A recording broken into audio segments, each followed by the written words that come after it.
Y ahora sí que sí, vamos a dar paso con los protagonistas de ahora, que son José Francisco Gallardo Bernal y Iván González Vilaboa. Hola, José Francisco. Hola, Iván. Hola, encantados. Muy buenas, Andrea. Encantados. ¿Qué tal? ¿Cómo estáis? Encantada de veros de nuevo.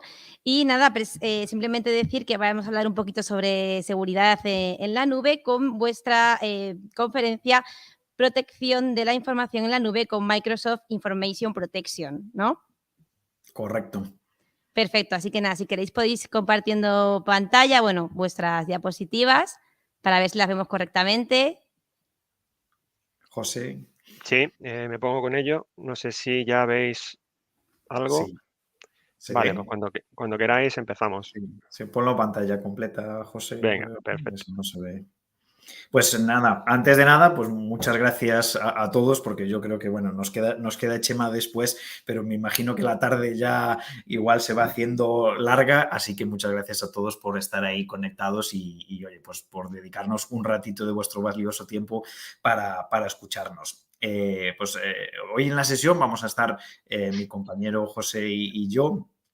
José es una de las personas dentro de nuestro equipo de Cloud Engineering en Plain Concepts que está trabajando en proyectos relacionados con seguridad. Y yo, por mi parte, pues Iván González, pues soy uno de los fundadores de Plain Concepts y a día de hoy pues mi trabajo es, pues soy el responsable de todo el equipo de ingeniería relacionado con proyectos principalmente en la nube, que es en donde estamos enfocados en Plain Concepts, ¿vale? Os vamos a contar un poco el problema, ¿no? Os vamos a poner un poco primero en situación respecto al problema que os queremos contar, ¿vale? Y os lo vamos a enseñar aquí en la siguiente slide. Y básicamente el problema se resume un poco en lo siguiente y es... creo que más o menos todos tenemos claro que todas las organizaciones, en mayor o menor medida, manejan datos, digamos, de cierta sensibilidad, ¿no? Es raro que una empresa no tenga clientes, que no tenga empleados o que no tenga planes e ideas sobre el futuro que no siempre quiere compartir, ¿no? Entonces nos encontramos con que la mayoría de las empresas pues tienen una preocupación, ¿no? Y es una preocupación real sobre la fuga que puedan tener de información con respecto a esto, ¿no? Y sobre todo también pues, con el cumplimiento regulatorio. Y ya no hablamos solo de temas como pueda ser, por ejemplo, GDPR, sino que hablamos también, ¿no? Leyes más recientes, como pueda ser la Ley de Secretos Empresariales, ¿no? Que es más reciente y que cada vez pues, aplica más a las empresas, ¿no? Y cada vez es más relevante y sobre todo para empresas de algún tamaño, pues oye, que tus planes, ¿no? O tu estrategia de futuro pues llegue a manos de quien no debía llegar, pues puede ser un riesgo muy grande para las compañías. Pero las compañías al mismo tiempo de que son conscientes de que tienen que hacer esto, también son conscientes de que muchas veces hay un primer problema o se encuentran con un primer reto, ¿no? Y es detectar exactamente qué información de la que tengo dentro de mi compañía es una información que debería de ser tratada, ¿no? de una manera, vamos a decir, confidencial, ¿no? O con cierto mimo, ¿no? A la hora de cómo gestionas esos datos. Pero muchas veces el primer problema es que en las organizaciones ni siquiera hay una manera fácil de ser consciente de internamente qué información es la que tengo y qué tratamiento debería de tener cada uno de los diferentes tipos de información que pueda tener ahí, ¿no? Y eso ya se convierte en un primer reto, ¿no? Y es entender qué datos tengo, qué información tengo y en base a eso cómo tengo que actuar dependiendo del tipo de información que sea, ¿no? Y lo que sí es cierto, ¿no? Y lo que vemos un poco en informes de mercado es que todas las organizaciones y en general creo que pocas nos hemos encontrado nosotros al menos que se sientan totalmente confiadas, ¿no? En cuanto a cómo están haciendo la gestión de este tipo de información, ¿no? Y no sé si aquellas que están 100% confiadas a lo mejor igual están errando, ¿no? en la lectura de la situación, pero sí en general vemos que cada vez hay más preocupación al respecto de esto. Y os planteo un escenario muy sencillo, ¿no? O un caso muy sencillo, ¿no? Pues podemos tener firewalls, podemos tener doble factor, podemos tener 1000 medidas de seguridad, pero al final hay escenarios que pueden a veces parecer muy tontos, ¿no? De que yo puedo tener permisos, ¿no? Pues para acceder internamente dentro de la organización a una serie de documentos y puedo, pues, voluntaria o erróneamente coger y reenviar un correo con un documento adjunto a alguien que no debería, ¿no? Por ejemplo. Y ahí, bueno, entramos dentro de que, bueno, pues quizás ya hay más herramientas a lo mejor que puedan prevenir eso, ¿no? Pero también puedo coger ese documento al que tengo acceso y puedo tener en mi PC porque lo estoy ahí abriendo y es un Excel, ¿no? Y puedo coger eso y copiármelo a un pendrive y llevármelo a otro sitio, ¿no? ¿Qué sucede en esos casos, ¿no? O cómo me protejo de estos casos. Eso es un poco lo que vamos a tratar hoy de cómo prevenir la fuga de información en estos sentidos, ¿no? Y también cómo detectar esa información, ¿vale? Básicamente os vamos a presentar una solución, que en este caso es una solución de Microsoft, que se llama Microsoft Information Protection. José, si puedes en la siguiente slide. Básicamente Microsoft Information Protection es una herramienta de Microsoft que en Plain pues llevamos tiempo desplegando y trabajando con ella, que básicamente se integra dentro de las aplicaciones que los usuarios usan en su día a día. Pues entendemos que al final la suite Office, ¿no? Pues el Excel, el Outlook, el Word, el PowerPoint es algo pues, bueno, creo que muy extendido, ¿no? Y que muchos usuarios ya están acostumbrados a trabajar con estas herramientas, con lo cual la idea es que esto sea un entorno cómodo para ellos. Una gestión unificada, ¿no? Donde esta gestión que vamos a hacer en cuanto a la fuga de información la vamos a tener integrada en las diferentes herramientas de la organización, y aquí cuando hablamos de diferentes herramientas estamos hablando de un entorno Microsoft 365 en el cual pues tengo un Exchange, por ejemplo, para el correo, tengo un SharePoint para la gestión documental y tengo un Teams, por ejemplo, para la colaboración entre compañeros y equipos de trabajo, ¿no? Esta herramienta nos va a permitir o nos va a ayudar en la clasificación, ¿no? y de la información básicamente que tenemos dentro de la compañía, ¿no? A la hora de detectar o de levantar un poco la alfombra al respecto de qué información tenemos ahí de una manera automática, ¿no? Y nos va a permitir, por la flexibilidad que tiene, incluso hacer pues nuestra definición y nuestras reglas, ¿no? Y José os lo mostrará para ver cómo podemos hacer esa detección de la información, ¿vale? Es una herramienta que, además, una cosa muy buena o que pretende ser buena es que, bueno, siempre a veces estas herramientas de seguridad, a veces tenemos un balance, ¿no? O un trade-off entre, bueno, la seguridad y la usabilidad, ¿no? Después de los usuarios. Hay más herramientas que esta no es la única, ¿no? Que cubre, digamos, un poco este escenario, pero creemos que esta, por su integración, en este caso, con la suite Microsoft, ¿no? De Microsoft 365 y con estas herramientas que están tan extendidas, creemos que facilitan mucho la labor, ¿no? Al usuario y que no añade ahí algo farragoso, ¿no? Que pueda generar rechazo, ¿no? en el uso dentro de la compañía, que también es importante a la hora de una buena adopción de este tipo de herramientas. Y ya por último, tiene también una ventaja que es la extensibilidad, lo cual nos permite integrar incluso esta herramienta dentro de aplicaciones de línea de negocio, ¿no? Aplicaciones internas de nuestra compañía que a lo mejor están gestionando documentos, ¿no? Con cierta sensibilidad, que esté también, digamos, la herramienta integrada dentro de esas herramientas nuestras de línea de negocio en la compañía. Básicamente, Microsoft Information Protection nos va a permitir cubrir una serie de fuentes, ¿no? O de orígenes de la información. Normalmente, cuando nos referimos aquí a información, estamos hablando de documentos, que puede ser pues, desde un Excel, un Word, un PowerPoint, un correo electrónico, un PDF, ¿vale? Y el origen o dónde están almacenados esos documentos, pues puede ser en on-prem, pues, un entorno no nube, ¿no? Donde tengo mi servidor de ficheros donde tengo ahí pues la documentación de mi empresa corporativa. Puede ser, digamos, esto se extiende, ¿no? A lo, como os decía, a todas las aplicaciones dentro de la suite 365, ¿no? Pues de Excel, Word, PowerPoint y en los diferentes ámbitos, ¿no? Pues en un PC en Windows, en un Mac, en un dispositivo móvil, donde hay cliente de estas aplicaciones para esos dispositivos.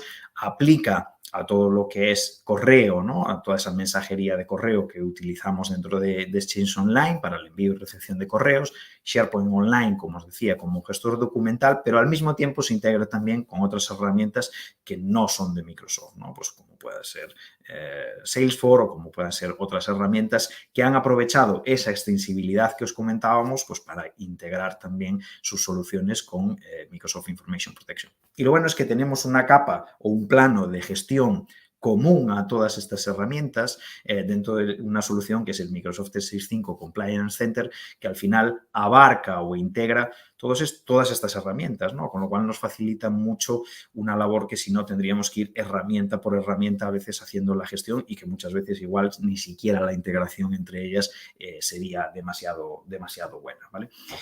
Os voy a contar ahora en la siguiente slide un poco los 4 pilares que cubre esta herramienta, ¿no? Por un lado, lo que os comentábamos, conocer tus datos, ¿no? Es decir, oye, yo sé que tengo información dentro y tengo documentos dentro de mi organización, pero no tengo muy claro si tengo 1000 documentos que tienen datos de clientes o tengo 7 o tengo 10 documentos que son la estrategia de mi empresa y dónde están, ¿no? Pues esto nos va a ayudar a levantar toda esa información. Nos va a ayudar a proteger esa información una vez detectada, bien sea a través de la encriptación, bien sea a través de restringir el acceso a esos documentos, marcas visuales que podemos introducir dentro de esos documentos. Aquí José os va a ir explicando ahora un poquito cada uno de estos pilares, os va a mostrar en detalle pues cómo funcionan, ¿no? Prevención de fuga de información, y aquí pues, pueden ser cosas tan sencillas como, ojo, que estás enviando por Teams pues, un documento a alguien que no deberías de enviar, porque te estás equivocando de IBAN y lo estás enviando al IBAN que no es, que está fuera de la organización. Y por otro lado, también nos va a ayudar en el gobierno del dato, en el sentido sobre todo de la retención, ¿no? Es decir, hay tipos de información y por tanto tipos de documentos que tendremos que aplicar probablemente a lo mejor una regulación, lo cual nos obligará o nos pedirá retener esa información durante un tiempo, y esto nos va a ayudar a clasificar el documento correctamente y a aplicar esa retención también de una manera automática. Y ahora le voy a ceder la palabra a José, que lo que va a hacer es, pues os va a enseñar un poco estos 4 pilares, cómo funcionan realmente dentro de la herramienta. José. Vale, de acuerdo, Iván, muchas gracias. Pues vamos a tratar de ver de una manera un poco demostrativa, ¿no? Todos los conceptos que ha explicado Iván, y vamos a considerar para esto, si tuviéramos un proyecto sensible, confidencial o un proyecto estratégico, que le vamos a llamar proyecto Obsidian, ¿vale? Podría ser cualquier nombre en clave, cualquier palabra que nos determine nuestro proyecto sensible, y vamos a ver cómo actúan estos 4 pilares que acabamos de ver, ¿no? El primer pilar que acababa de hablar Iván es el tema del conocimiento del dato. Y entonces, para esta experiencia de descubrimiento, aquí ya os muestro el portal de cumplimiento, ¿vale? Este es el portal de compliance de Microsoft 365. Y entrando en clasificación de datos, ya vemos que aparece una pestaña que son los tipos de información sensible. Estos son una serie de detectores que ya incorpora por defecto Microsoft 365 y que nos ayuda a identificar información sensible en nuestro espacio de Office 365. Lo que primero lo que más les suele sorprender a los clientes es ver que entrando aquí sin hacer nada, el sistema ya empieza a clasificar la información.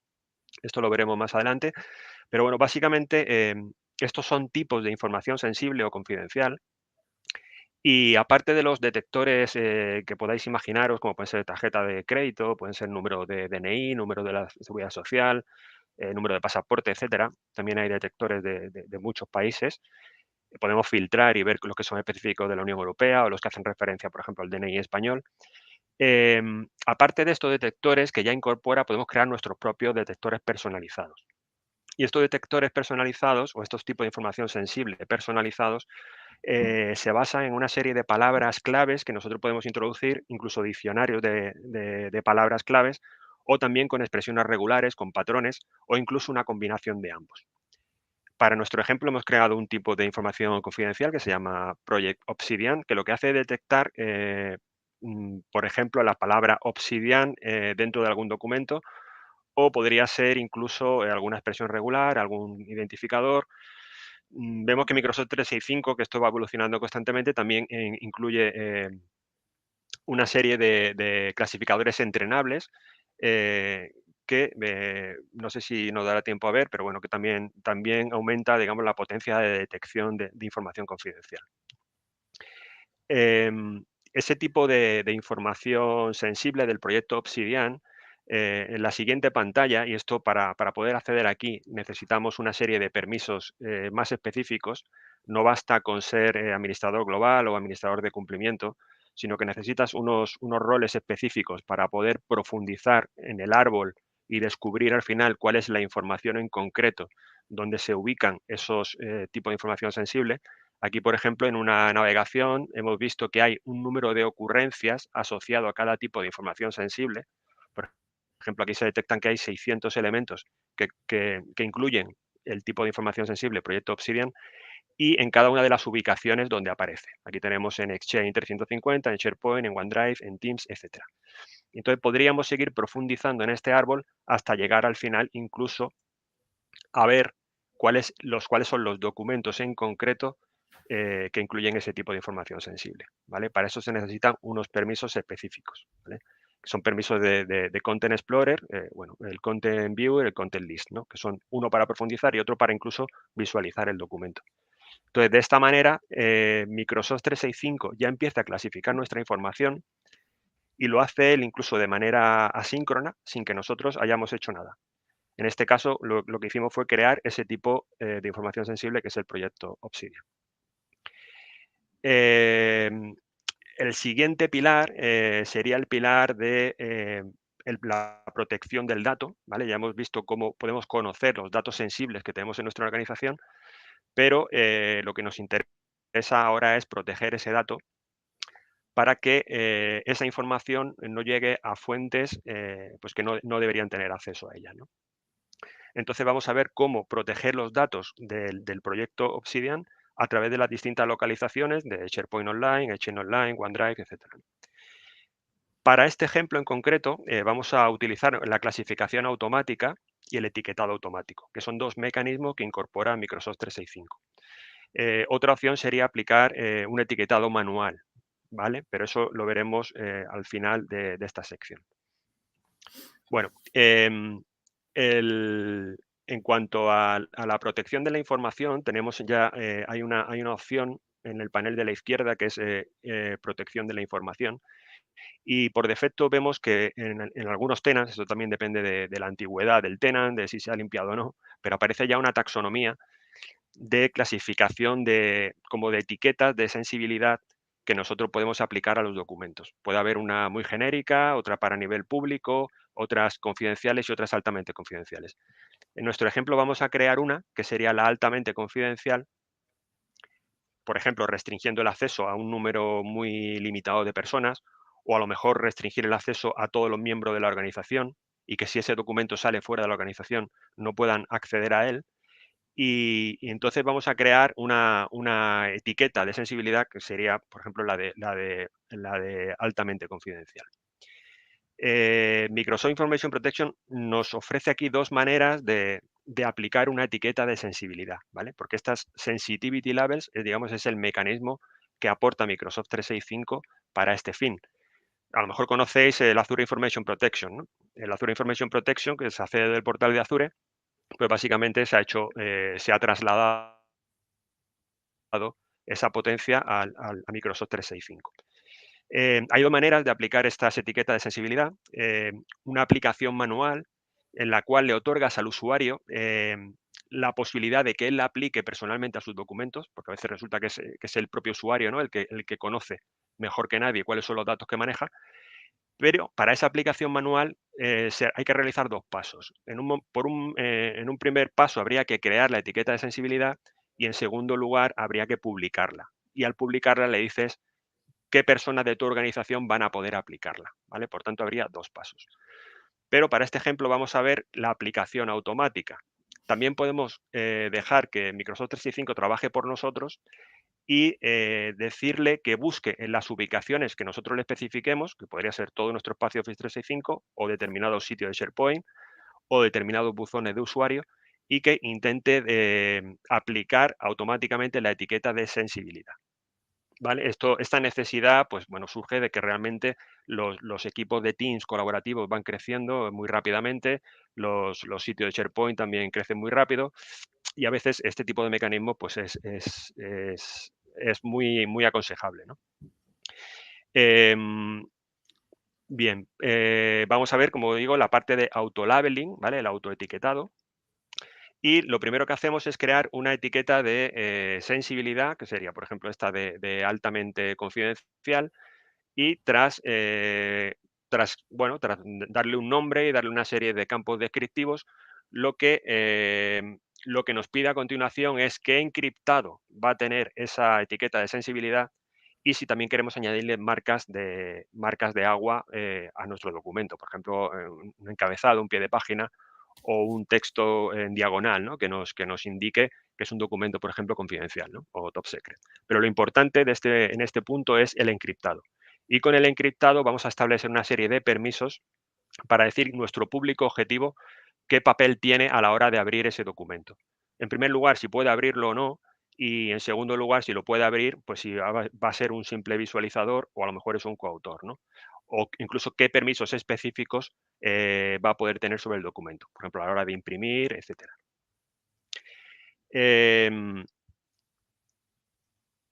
Aquí. En esta diapositiva se supone que ya hemos creado la etiqueta de sensibilidad y ahora lo que vamos a crear es la regla de autoetiquetado. Entonces, en la regla de autoetiquetado, lo que vamos a establecer son una serie de condiciones que tiene que cumplir los documentos para poder aplicar la etiqueta de confidencialidad, ¿vale? En este caso sería uno de los tipos de información sensible que hemos creado, que sería el proyecto Obsidian. Podría ser, por ejemplo, DNIs o número de pasaporte o lo que sea, ¿vale? Pero para nuestro caso va a ser este tipo que hemos creado previamente. Y esto es como lo verían los usuarios. Un usuario cuando abre, un usuario por supuesto tenga permiso de acceso, pues cuando abra un documento lo que va a ver es que ya le aparece una marca en la que le especifica que se le ha aplicado la etiqueta altamente confidencial. Y para finalizar este segundo pilar, pues aquí está en esta slide lo que pretendo aquí expresar es que también se puede aplicar un etiquetado manual con un botón de sensibilidad que aparece que es este de aquí, donde aparecen las distintas etiquetas que podría aplicar un usuario que tuviera acceso a ellas, ¿vale? Porque esto hemos visto que a la hora de publicar una etiqueta de confidencialidad especificas qué personas son las que lo pueden usar de manera manual. El tercer pilar sería el de la prevención de pérdida de datos, el Data Loss Prevention. Aquí lo que se trata es de prevenir la compartición accidental o malintencionada también de los datos sensibles, ¿no? A través de distintos mecanismos que ofrece Office 365. Puede ser, por ejemplo, a la hora de enviar un correo electrónico, que estemos tratando de enviar información sensible, o un archivo adjunto que tenga información sensible, o puede ser también, por ejemplo, con la compartición típica de SharePoint o incluso de Teams. El primer paso sería crear una directiva de DLP. En este caso hemos creado una que es la del proyecto Obsidian. Y con esta directiva vemos que, bueno, a la hora de crearla hemos tenido que especificar una regla y en la regla le hemos dicho que cuando haya una ocurrencia, ¿vale? Pues puedes especificar el número de ocurrencia, en este caso sería desde 1 hasta infinito. Cuando él encuentre una ocurrencia en un documento de un tipo de información confidencial, en este caso el proyecto Obsidian, pues va a realizar una serie de acciones, ¿vale? Para este ejemplo lo que hemos puesto es bloquear a personas externas a la organización. Podríamos tener varias reglas en función del número de instancias. Por ejemplo, para un número pequeño de ocurrencias que notifique solamente y para un número mayor que además bloquee, ¿vale? O sea que con las DLPs podemos establecer distintos grados restrictivos pues a la hora de o bien notificar simplemente o bien incluso de bloquear. Y esto es un ejemplo de distintos, bueno, de cómo actuarían los distintos servicios.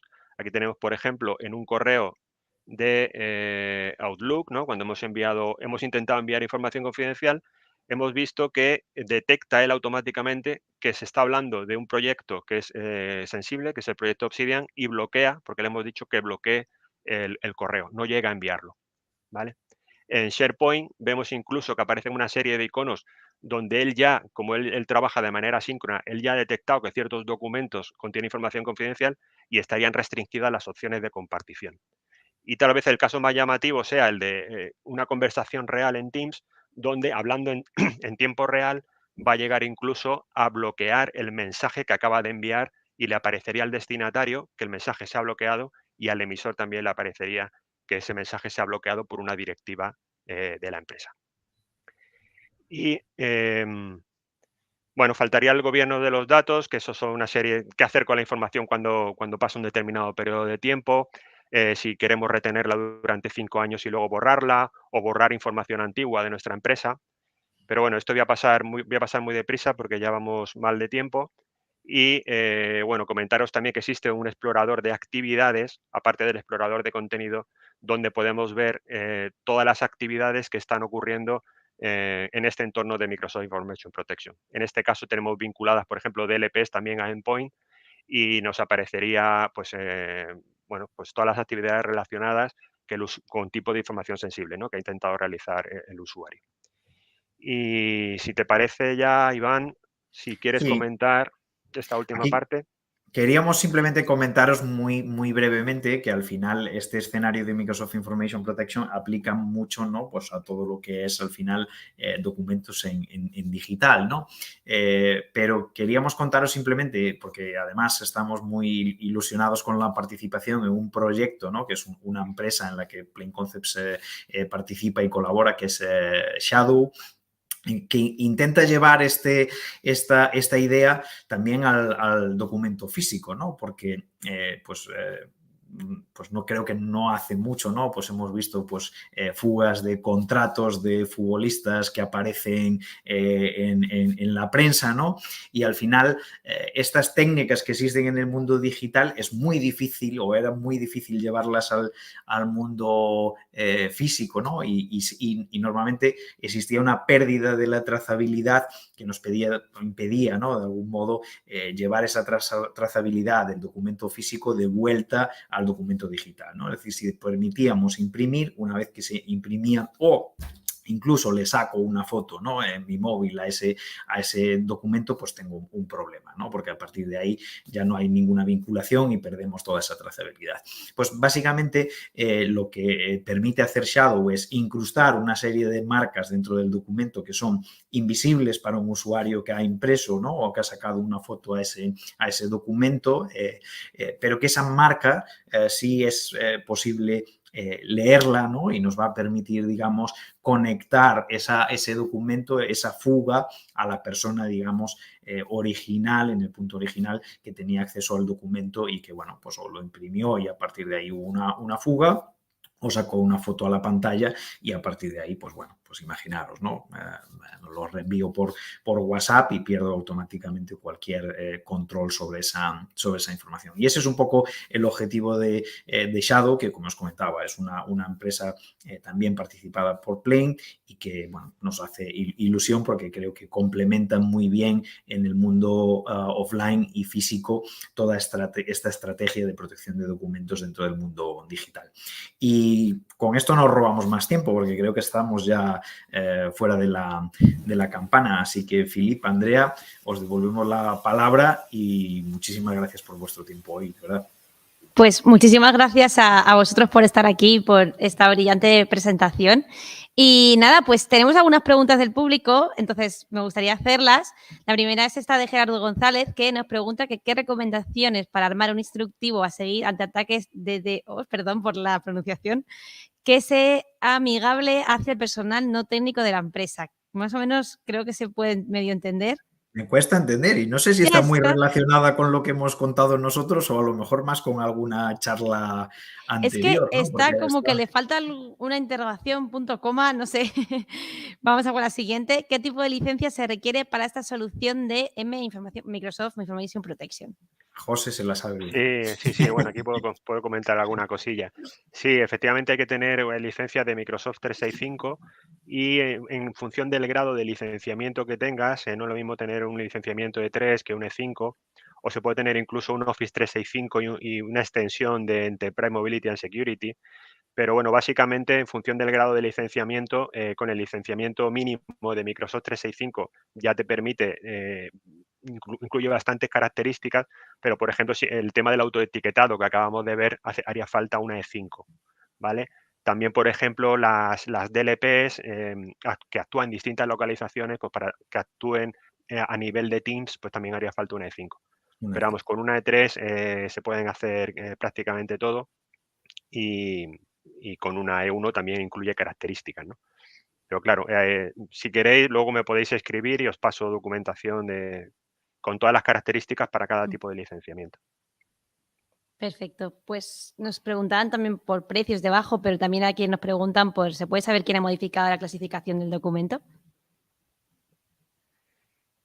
¿Quién ha modificado la clasificación del documento? Es cuando le han rebajado la etiqueta a un documento, todo eso aparece en el explorador de actividades. En el explorador de actividades, y eso sí se lo permitimos, ¿vale? Porque le podemos permitir al usuario rebajar o incluso suprimir una etiqueta de sensibilidad, pero es algo que le tenemos que permitir. Si no se lo permitimos, no lo puede hacer. Y si lo hace, todo aparece registrado en el explorador de actividades.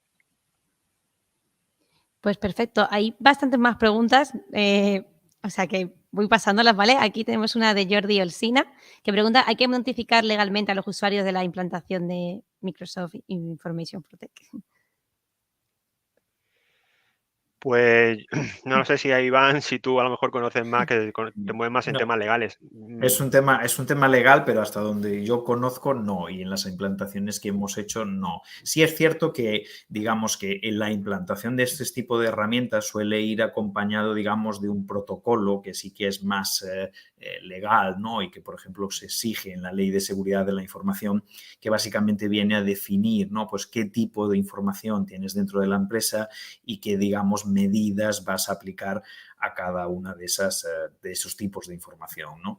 Básicamente eso que al final es un protocolo, un documento legal que explica cómo vas a trabajar y básicamente la parte de Microsoft Information Protection lo que ayuda es en la implantación, ¿no? De esos mecanismos, ¿no? De hacer eso que en el protocolo dices que vas a hacer, ¿no?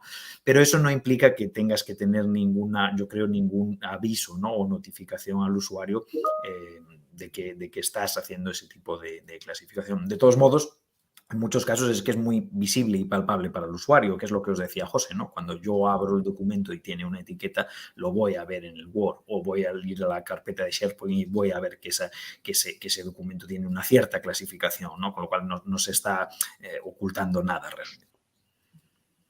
Vale, aquí tenéis otra de Chema Zapater, que pone licenciamiento E5 es para todos los usuarios de la organización o basta con que lo tenga el administrador de compliance. Esa es una buena pregunta, pero no me voy a meter en ese fregado. No. Porque, bueno, efectivamente, si se va a usar esa característica para los usuarios o para ciertos usuarios, todos deberían tener ese licenciamiento. Es cierto que no tienen por qué ser todos los de la organización, ¿no? Es decir, yo puedo aplicar esto a parte de usuarios de la organización, pero es cierto que esa parte que defina tienen que tener una E5. Perfecto. Pues muchas gracias a los dos. Muchísimas gracias por estar aquí con nosotros hoy. Hay más preguntas, pero es que no nos da tiempo, ya estamos fuera de tiempo. Pero nada, como siempre, recordaros que tenéis los perfiles públicos de José Francisco y de Iván en My Public Invoice y les podéis contactar desde ahí. Y nosotros encantados de ayudaros. Encantados, sí. Muchísimas gracias. Muchas y nada, gracias, simplemente recordaros que ahora vamos a dar paso a un vídeo y después de ese vídeo ya vamos a pasar al Q&A con Chema Alonso. Así que ir preparando vuestras preguntas. Si alguna pregunta que queréis hacer en otra conferencia, queréis preguntársela a Chema, también podéis hacerlo. Así que nada, nos vemos en unos minutos. Hola, somos Plain Concepts, una empresa fundada en 2006 por 4 MVP de Microsoft que decidieron emprender su propio camino con un objetivo: mejorar la productividad y los procesos de cualquier proyecto mediante nuevas tecnologías. Plain Concepts es una empresa formada por diferentes equipos de expertos especializados en diferentes áreas. Esto nos permite desarrollar proyectos de una gran versatilidad combinando diferentes tecnologías.